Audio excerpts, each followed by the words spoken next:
Welcome to Two Book Nerds and a Microphone. Or just Two Book Nerds, if that's what you're going to call us. And if you saw our Instagram video, this is a little disingenuous because we actually had two microphones, but then you couldn't play on the Beck joke. Sorry. Two Book Nerds and two microphones just doesn't sound the same. So anyway, this is I'm Hank Garner. And I'm Ian Garner.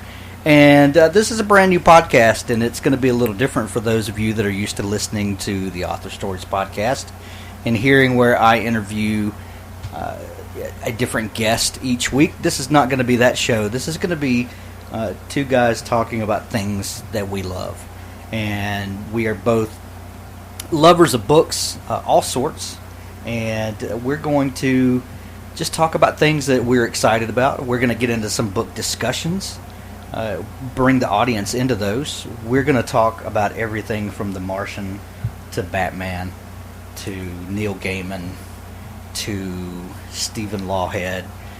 Just authors we love, books we love, and we're probably going to indulge in some shenanigans and tomfoolery along the way. Why not? You're going to have fun with this. You might as well go all the way, right? You might as well go all the way. So, everybody knows me. I'm Hank Garner. I'm the author of Bloom, Mulligan, Seventh Son of a Seventh Son, and some other short works, and also the host of the Author Stories podcast, where I've interviewed people from Michael Bunker, Nick Cole, Hugh Howey, Andy Weir, Jim Butcher, and various... Yeah, you don't have to brag, I'm just saying. But Ian, why don't you tell everybody a little bit about you? That maybe everyone doesn't quite know who you are or what you're about. What do you do? Well, I'm just your friendly neighborhood college student, but not really. Not really that friendly. Not really that friendly, and I'm not from the neighborhood. I just kind of we kind of live in the country. Kind of down in the country and everything. Don't ever do that again. Yeah. Okay. All right. Well, I like acting. That's fun, So if you can't tell our voices apart, I'll just do some goofy, different voices every now and then, just to let you guys know who we are and everything. It's fun, so why not? I write short stories primarily. If you want to go on Amazon, check out American Son, Whispers, Roswell, or Home. You can go right over there. I wrote that. Hope you guys enjoy it. And like Dad said, I like books. I've been reading since I was 5, and one of my worst fears is not being able to read everything I want to in this lifetime. So, what's the first book you remember reading? Probably The Hobbit by Tolkien. The one that your mom made you write a book report for when you were 7? Yeah, that one. It was a good book. Took me a little while longer to read it because when you're 7, you're not the fastest reader around. But I really enjoyed that book, and it has stuck with me for the past 13 years. And it's always going to have a special place in my heart. Pass it on to my kids and grandkids, and I just have a bond with that book that a lot of people don't have. I feel I do love it. So because it was the first thing you read, think? Probably, the first long thing you read. You when a 7-year-old kid's reading a 400-page book, that kind of sticks with you for a while, Yeah, you read some Dick and Jane stuff coming up. That's how everybody starts, right. But that was the first novel that you tackled, and it felt monumental because of my age. I don't know, looking back, it's really not that difficult a story to comprehend or to read, but at that young of an age, it was quite an accomplishment for me, and the story itself is timeless, Story of little guy going out and do great things. That resonates with a kid. Inspires, and I think that's what reading is all about. Books should make you want to go out and conquer the world, do great things. I think that's what we need more of as a generation and as mankind. That's lofty. That's what mankind needs. That's like... I just made that up on the fly. No. What's your favorite book of all time? All right, if you had to... Let me rephrase it. If you had to make a desert island list, you're stuck on a desert island forever. Right. Never coming back. Yes. Forever. But you wrote a story about that, didn't you? Kind of.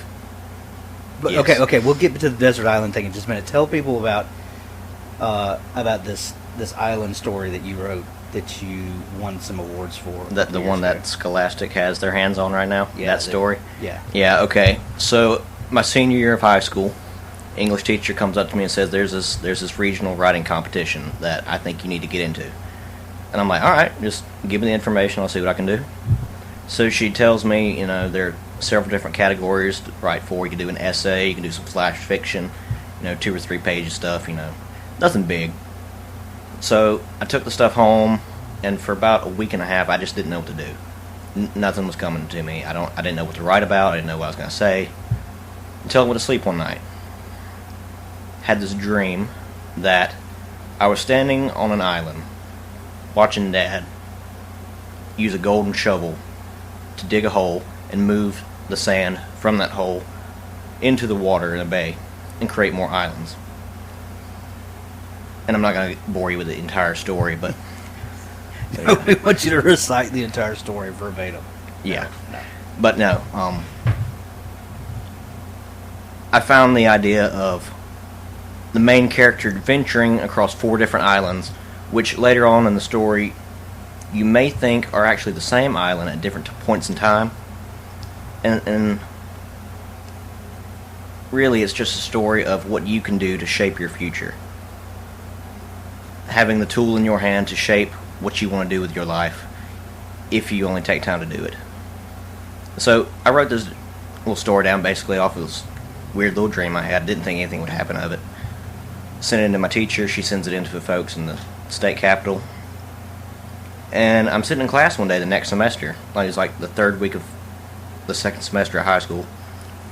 And I get an announcement on the intercom saying, "Congratulations to Ian Garner, winner of the Gold Key Award in the Scholastic Regional Writing Competition." I'm like, what? And everybody in the class is clapping and looking at me, and I'm like, what? So yeah, that's the story of how I won first place in a writing competition. Nice. So, and that story was resonated with a lot of people, which was had to be kind of bizarre for a high school senior. For an 18-year-old to be in front of a crowd of people reading a story that I literally dreamed up, and have people say, "Wow, that was really good," and I really connected with that. It's surreal. It's a good feeling, but I didn't think I would have that right out of high school. Yeah. And you got to go to the ceremony at the Eudora Welty House. Oh my gosh, that place is amazing. So beautiful. The history there is amazing. People may not realize that Mississippi is the home to lots of amazing writers throughout the years. And Eudora Welty is one of those. And when she died, she left her estate and all of her stuff to the state, and it's a museum, and all kinds of cool stuff happens there. It's pretty nifty. So yeah, and so you won that, and did that set off your love of writing? I think that definitely was the catalyst for it, most definitely. A couple of months later, I had an epiphany while I was reading Neil Gaiman's Coraline, which, if I had to choose a favorite film, that's probably in the top 5. Anyway, there was a passage in that in which it explains where Coraline is traveling along a passageway between this world and a parallel reality, if you will. And along the way, she heard the spirits of people that had passed before her speaking to her, and I was like, that's such a small part, but I feel like I can do something with that. So, for you feel like you could do something with the Coraline? With the concept of that, of the people talking to her. So I was like, let me see what I can come up with. So a few days later, I'm sitting at the computer. Don't mind us, we're rearranging microphones as we talk. So a few days later, I'm sitting at the computer, and I find that I've had a 25-page story based on this kernel of an idea from a book I read, and I'm like, all right, I kind of like it. Basically, it's a story of a man who hears the voices of all of his friends and family that have passed on before him, condemning him for his actions in life, and pushing him to do better in pushing him to do better in the next world, if that makes sense anyway. So yeah, that's the very first short story I published. It's called Whispers. It's on Amazon right now if you want to go find it. It's probably not my favorite thing I've written. I'm going to be completely honest with you. But as a leap forward for a young author, I think it was crucial. Well, that's interesting you say that, because that story was featured on the Legendarium, Preston Lay's site, and he said that was one of his favorite stories. And did you expect that? No, but perfectly honest, I figured he would pick American Son as his favorite. I mean, that's my personal favorite. But I was honored and flattered that he would pick Whispers, you know. I didn't... And I guess as a young writer, you know, you're always your worst critic, so of course your first work is not going to be your favorite. But to have other people support it and tell you that you've done good with it, that's always a great feeling. Cool. So back to the desert island. So you're stuck on a desert island.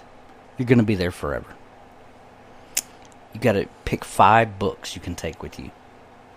Not audiobooks, not on your Kindle, because there's no way to charge your Kindle on the desert island. You got 5 physical books that you can take with you. Only 5. What are they? Number 1. Number 1. That's going to be The Endless Knot by Stephen Lawhead.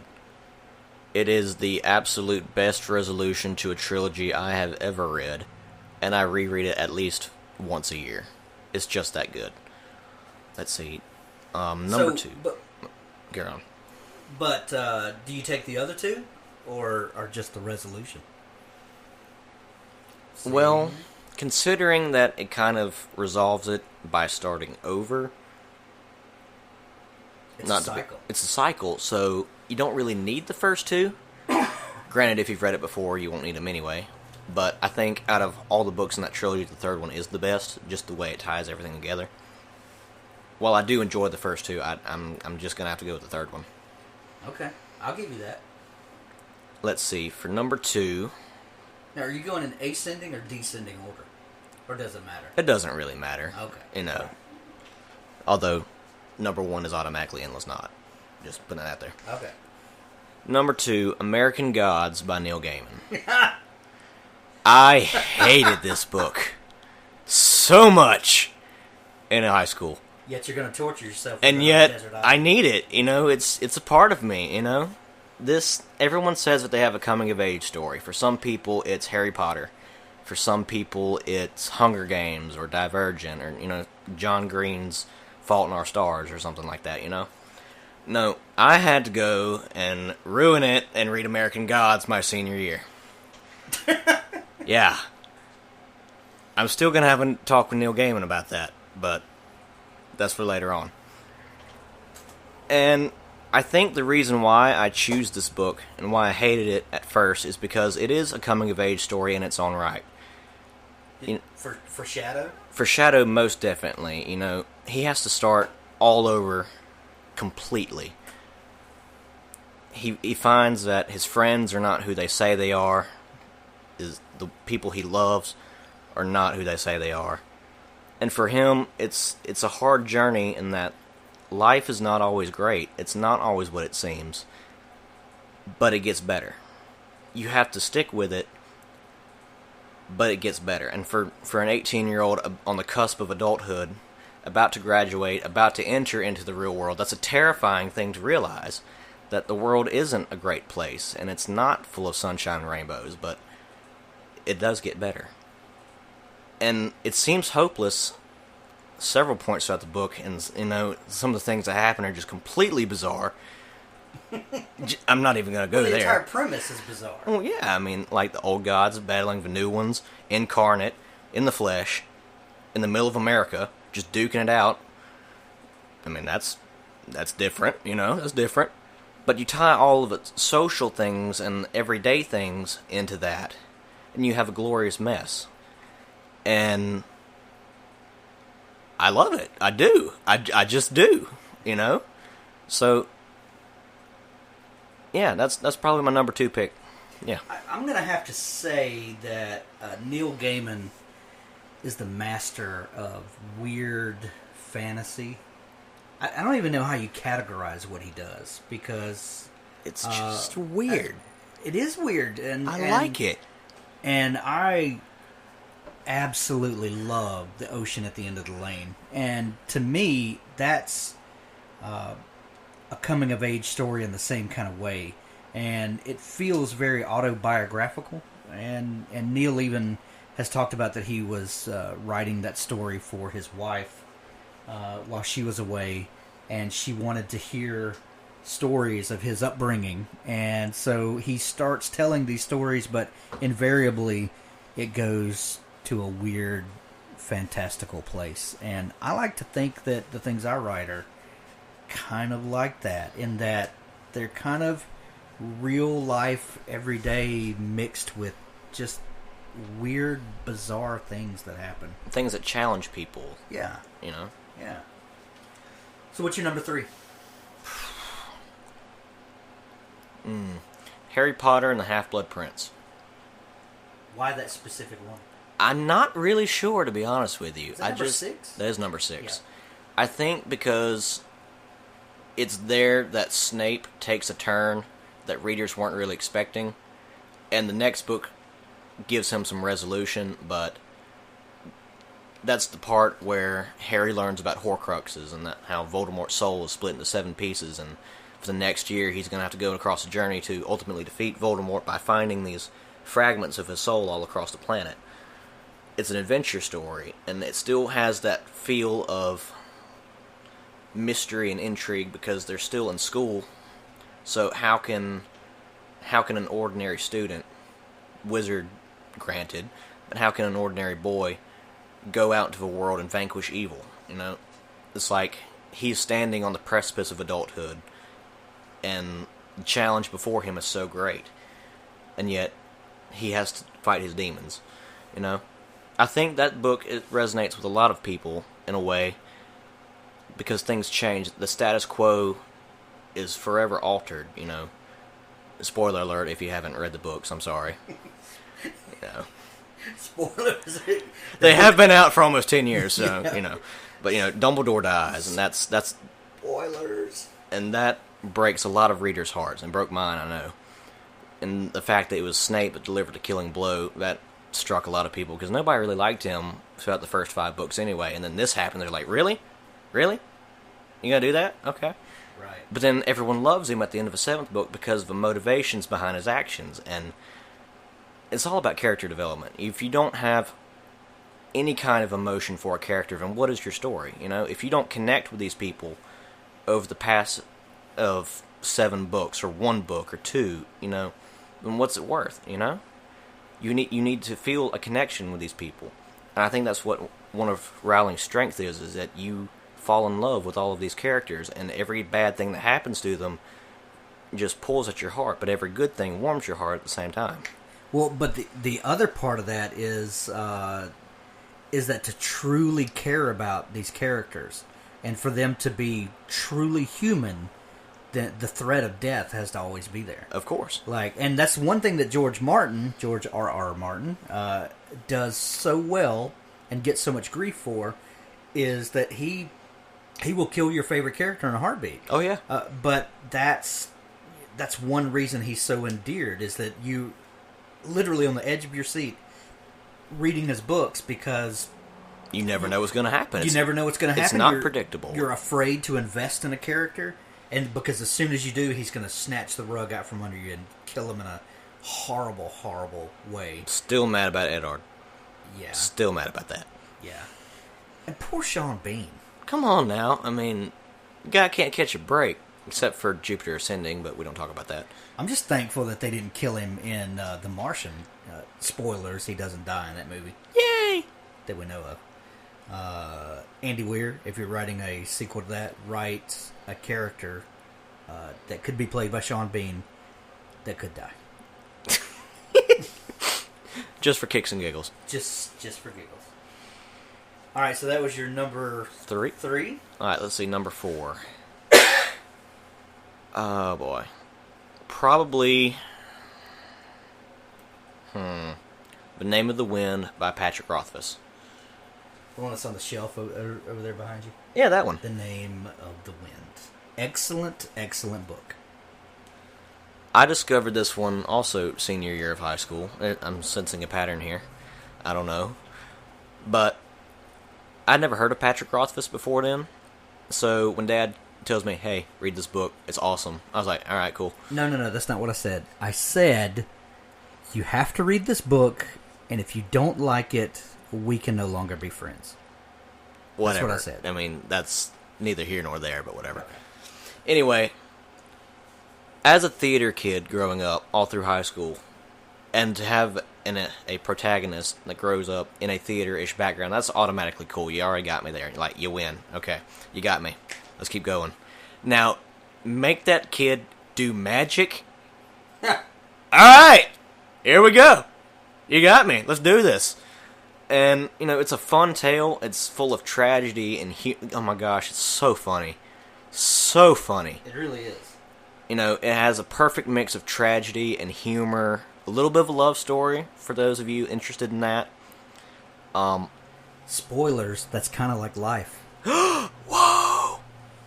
But anyway, it's kind of got a bit of a Harry Potter feel. Not quite, but mix it with maybe a little Christopher Paolini and the Aragon feel, maybe, you know? Yeah. It's more fantastical than Harry, but it's more medieval at the same time. It's kind of hard to describe. It's just... I just love that book. I do.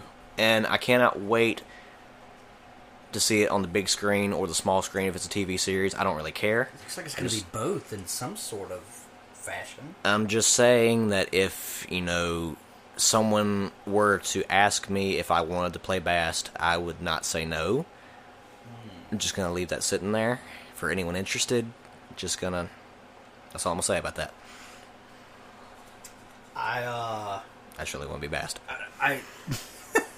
I too love that book and the follow-up, The Wise Man's Fear. And I really need the concluding piece of this trilogy. Please. Yeah, it's not going to happen in 2015. I'm fine with that. Maybe by fall 2016. I'm okay with that. I don't know. I'm just... by the way, if everyone would tweet and send emails to Patrick Rothfuss that he needs to come on Author Stories, that would be really cool of you. That would be really cool. So what's your number one? Wait.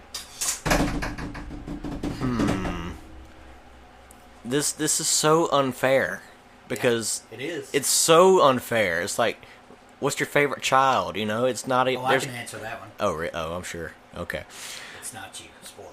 Wow. Like a dagger in my heart.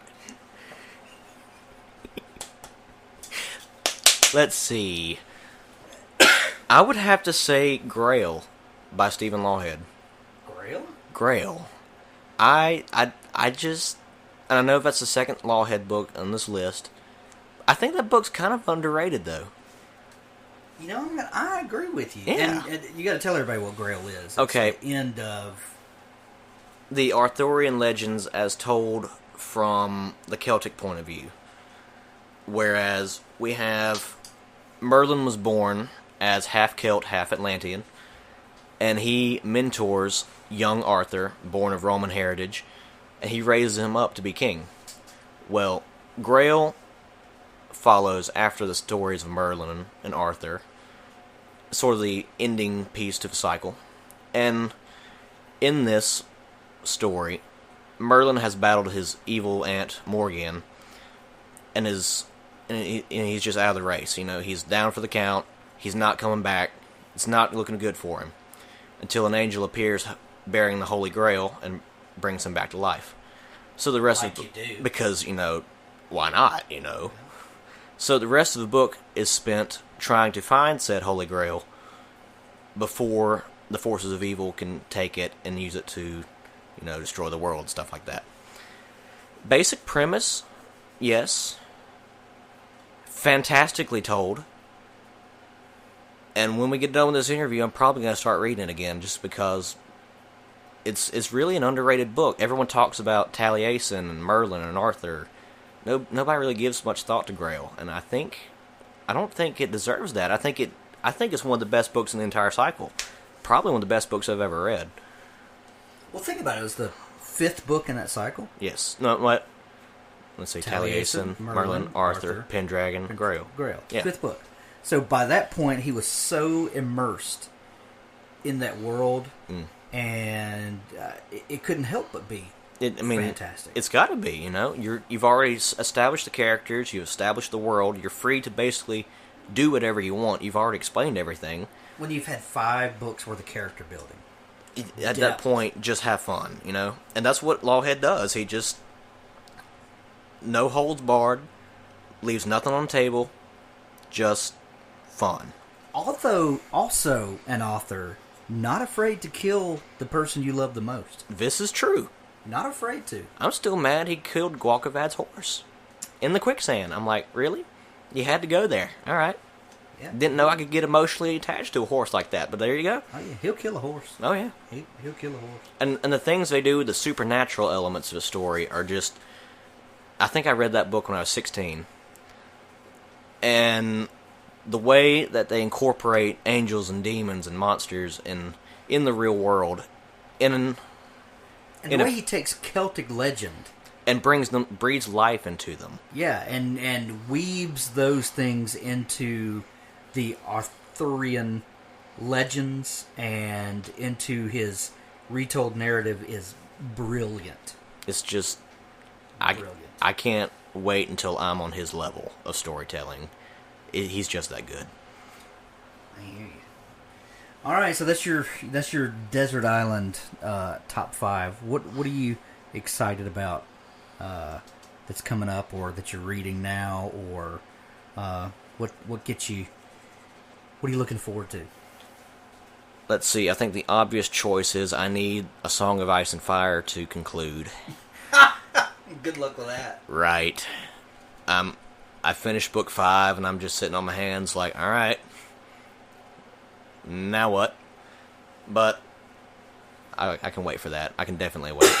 I need the 3rd part of Name of the Wind. I need that. I'm reading a lot of classical literature for my college classes, of course. Death of a Salesman, Huck Finn, stuff everyone's read before. And I have a certain respect for all of those. Huck Finn's an amazing book. I've just read Death of a Salesman, which is actually a play. And I actually have a presentation at school on it tomorrow. So wish me luck. Thanks. Wait, that's time traveling. When people hear this, you will have already had the test. This is a problem. Or the presentation. This is a problem. I'm just saying. It's like we're breaking the Twilight Zone here or something, Or something. Or it's something. I don't know. I think the next question here is, what's your desert island list? Ooh. See, I don't even know if I can answer that. If I have to do it, you got to. All right. So... I get to cheat. No, I don't either, because I can't have my Kindle. Nope, you can't. Wow. You know what? I'm going to save mine for next week's. Okay. Because I need to stew on this a little bit. All right. Because I get a little preparation time. Okay, that's because fine. Because you're old and you need time to do that. Yeah, I see what you did there. Yeah. But I'm going to do mine next week. Okay. But yeah, I will say that I just finished reading The Flicker Men by Ted Kosmatka. Mm-hmm. And it's an incredible book.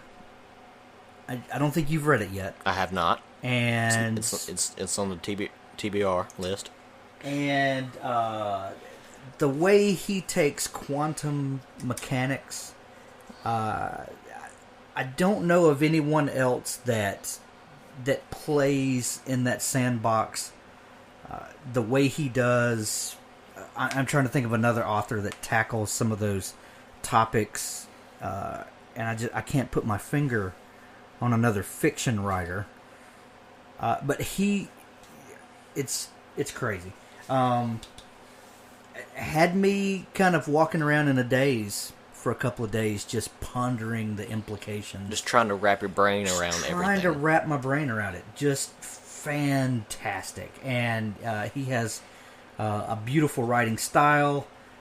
Is a tremendously nice guy and a fantastic writer. The Flicker Men is an amazing read. I just started reading Brad Meltzer's new book, The President's Shadow, which is the third book in the Culper Ring series. I've been a big fan of Brad Meltzer for several years. He's a pretty straight up guy. Pretty straight up guy, and I feel like, and he writes kind of thrillers and political thrillers and kind of thing, which may or may not be in my wheelhouse all the time, but I feel like Brad is kind of like me in a lot of ways. He's close to my age, grew up as a comic book nerd. And it shows. And it shows. He's always putting these comic book Easter eggs and stuff. And I love what he does. And so enjoy. I just started that, I guess, 2 nights ago. It's really, really good. Also started reading the Mistborn series by Brandon Sanderson. And I love Brandon Sanderson's work. Steelheart. Oh my gosh, that was a great book.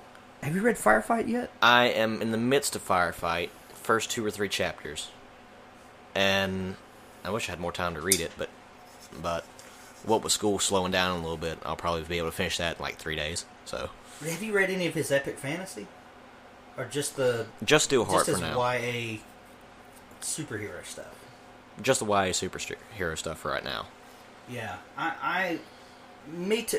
I've been around his work, but I've never really dug into his stuff. And Mistborn, like everybody talks about his magic systems, and they're right. Man, dude can seriously, like, he makes it make sense. He does, and it's and he's strong narrative and talk about a hard working writer. That like dude, probably the hardest working author out there right now. Well, he's always working on something. Well, yeah, and you see indie authors that are constantly publishing, and you don't see that many Big 5 publishers, traditional publishers, that are putting out multiple works a year. A lot of these guys will put out right now. He's got a brand new Mistborn book that just came out. Got another one coming out the first of the year.